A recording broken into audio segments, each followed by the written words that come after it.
बहुत सारे बच्चे इस टाइम पे एकदम समझ लो कि क्या पढ़ें क्या ना पढ़ें, बिल्कुल ओवरवेल्म्ड हैं। साल भर उन्होंने बहुत अच्छी पढ़ाई करी है।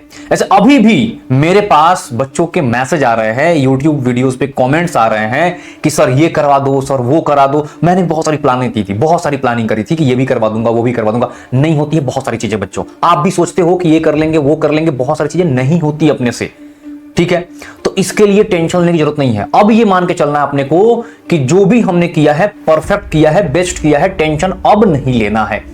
ठीक है सर, ठीक है, जरा एक बात और बता दीजिए सर। आप जैसे होता है ना बच्चे के पॉइंट ऑफ व्यू से बोल रहा हूं कि सर एक बात और बता दीजिए, कुछ कुछ चीजें ऐसी बता दीजिए जिसको अभी इस लास्ट टाइम पे हमें एक बार फटाफट से देख लेना हो। नहीं तो हम लोग सब बच्चे हैं, हमें तो लगेगा कि सारी चीजें इंपॉर्टेंट है, सब देखते रहें। देखो, प्रायोरिटी वाइज डिसाइड करते हैं चीजों को, प्रायोरिटी बना करके, first priority, second priority, third priority.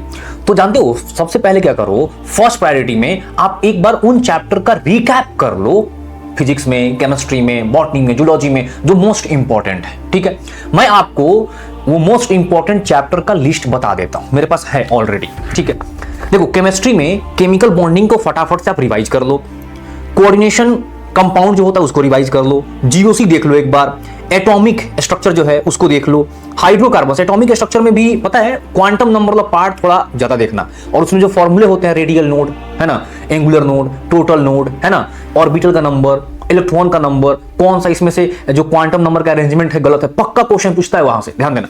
तो इन सब चीजों को देख लो एक बार। 5 चैप्टर का लिस्ट बताया मैंने, एक हाइड्रोकार्बन्स भी है। ठीक है, chemical bonding, coordination, GOC, atomic और हाइड्रोकार्बन्स, इनको देख लीजिए, केमिस्ट्री का काम हो जाएगा। अच्छा, इसके बाद जैसे केमिस्ट्री हो गया, अब फिजिक्स के 5 चैप्टर बता रहा हूं। फिजिक्स में आपको मॉडर्न कर लो, ठीक है, करंट इलेक्ट्रिसिटी कर लो, रे ऑप्टिक्स कर लो, सेमीकंडक्टर कर लो और ईएम वेव्स कर लो बेटा। फिर उसके बाद बॉटनी का बताता हूं। ईएमएफ जानते हो, पता है बहुत छोटा चैप्टर है, बहुत छोटा है, बट क्वेश्चन आ जाते हैं, 1 से 2 क्वेश्चन आ जाते हैं, ध्यान देना।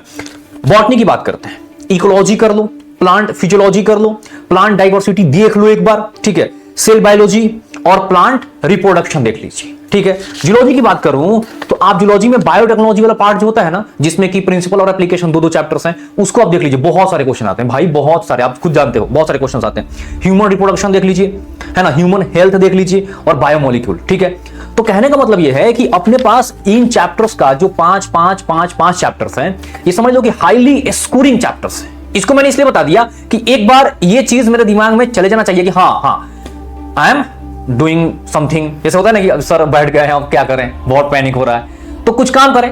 जैसे मैंने आपको पहले भी हर एक वीडियो में बताता रहा हूं कि अगर आपको ओवर थिंकिंग से बचना है, तो आपको ओवर वर्क करना पड़ेगा, यानी कि अपने दिमाग को काम में थोड़ा सा उलझाना पड़ेगा, क्योंकि अपने को ट्रेनिंग नहीं मिली है कि बिना काम किए शांति से रहना। हाँ है ना, अब सोचो ना कितना काम किए हो आप लोग, सोचो, थोड़ा सा सोचो, इमेजिन करो कितना काम किए हो, कितना। जैसे जो बच्चा ना लास्ट में भी प्रिपरेशन स्टार्ट किया होगा ना अभी इस टाइम पे भी, वो भी बेचारा हालत खराब होगी, उसकी भी होगी, मैं समझ पा रहा हूं। जिसने साल भर किया था खैर उसकी तो अलग ही बात है, जो अभी भी है ना 7 days how to crack NEET in 7 days, वो भी बच्चा अभी टेंशन में होगा। मुस्कुराओ मत, ठीक है, अगर तुम ऐसे बच्चे हो मुस्कुराओ मत, सबको टेंशन होता है। कोई ऐसे मतलब कि एज अ फन भी जाकर के एग्जाम देने जाएगा ना, उस इन्वायरमेंट की वजह से टेंशन होने लगेगा। बहुत सारी चीजें, ठीक है। तो बेटा एकदम पॉजिटिव नोट पे इन सब चीजों को कंप्लीट कर लीजिए, और फिर भी अगर टाइम बच रहा है आपके पास, पढ़ा सब कुछ है, आपने सब कुछ पढ़ा है, एग्जाम में जैसे ही पेपर देखोगे ना, आपको सारी चीजें खुद ब खुद याद आने लगेगी। ऊपर वाले पे भरोसा रखिए, ठीक है। बहुत बड़ी शक्तियां अपने साथ हैं, टेंशन ना लो, ठीक है। दिखाई नहीं दे रहा है इसका मतलब ये नहीं है कि आपको कोई देख नहीं रहा है ना। अगर आप किसी को ऑब्जर्व नहीं कर पा रहे हो, इसका मतलब ये नहीं है कि आप ऑब्जर्व नहीं हो, आप ऑब्जर्वेशन में हो, आप कृपा में हो, ठीक है। आप यहां तक पहुंचे हो तो और भी आगे तक पहुंचोगे, ठीक है। इस चीज पे भरोसा बनाए रखिए। ये एक सेंटेंस नहीं है, this is the way of life. हमेशा ये काम आएगा आपके, ठीक है। मैं भी पैनिक में हूं, मैं भी टेंशन में हूं कि बच्चों को और क्या करवा दूं, और क्या दे दूं, और क्या दे दूं, बहुत सारी चीजें। आपके पेरेंट्स होंगे, मतलब कि कौन नहीं होगा जो आपसे जुड़ा हुआ है, कौन नहीं होगा, ठीक है। मेरे अंदर भी बहुत घबराहट है अभी, लिटरली बहुत ज्यादा है, ठीक है। बट कोई बात नहीं, बस हमको एक्सपीरियंस हो गया तो मैं थोड़ा सा हो सकता है कि मैनेज कर लेता हूं। आपको अभी नहीं है तो मैनेज नहीं कर पाते हो, बट ये मेरा कर्तव्य बनता है कि आपको बताया जाए और आपको मतलब कि काम डाउन किया जाए, चीजों को कर लो। अगर टाइम बचता है तो बाकी चैप्टर्स को भी देख लो, जो भी चैप्टर्स हैं बाकी देख लो, ठीक है। कुछ फॉर्मूले देख लो। तो पहले तो इनको फर्स्ट प्रायोरिटी पे कर लीजिए, देन बाकी सारी चीजें। तो वीडियो को एंड करते हैं, टाइम ज्यादा नहीं लेते हैं, ठीक है।